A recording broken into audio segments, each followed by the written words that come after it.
Man, as you can tell by my clothes, I got paint on me here. We are working hard getting the church ready for all of you to come back.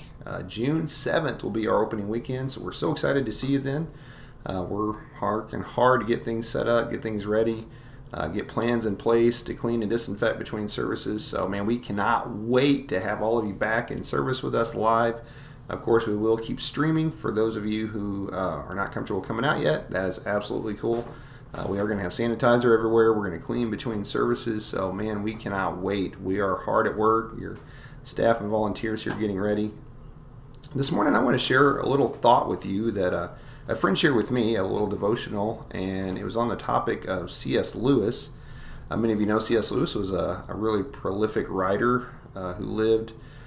He gave his heart to the Lord when he was 32 years old, and by that time he was already a very esteemed author and academician, and he started writing books defending Christianity, defending the faith. And when he gave his heart to the Lord, he gave himself totally to that work. And I was really inspired by that. And you know, some of us feel like we have a lot of gifts to share. Others feel like they may not have quite as many gifts to share. I know I get in this bad habit of comparing myself with others, and sometimes I feel bad because I don't feel like I have the giftings and the abilities that they do.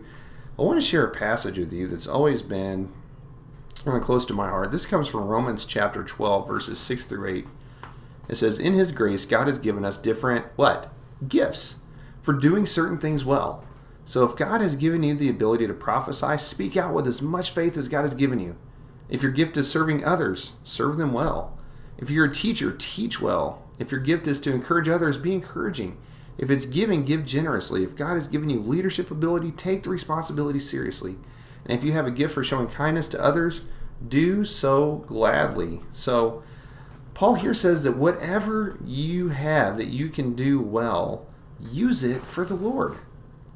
And isn't it interesting that he mentioned different things: leading, serving, helping, all these things. You know, when we think of gifts, we often think of people who can speak well, or people who can sing well, or play an instrument, or have athletic ability, or leadership abilities. But Paul said that's not just the case. He said if God has given you the gift of helping, help. If He's given you the gift of speaking or encouraging, do that. So whatever that God has put in our hands, we're expected to use for His glory.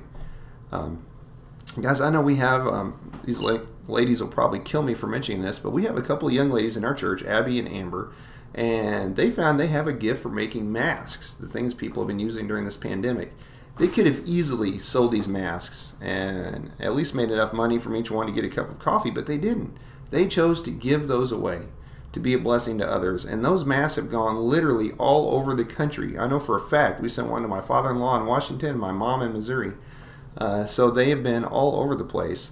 These girls found a gift that they had that they didn't realize they could do, and they're using it for God's glory. We have a young family, Emily Hubble and her young kids used to come before they moved away, sadly.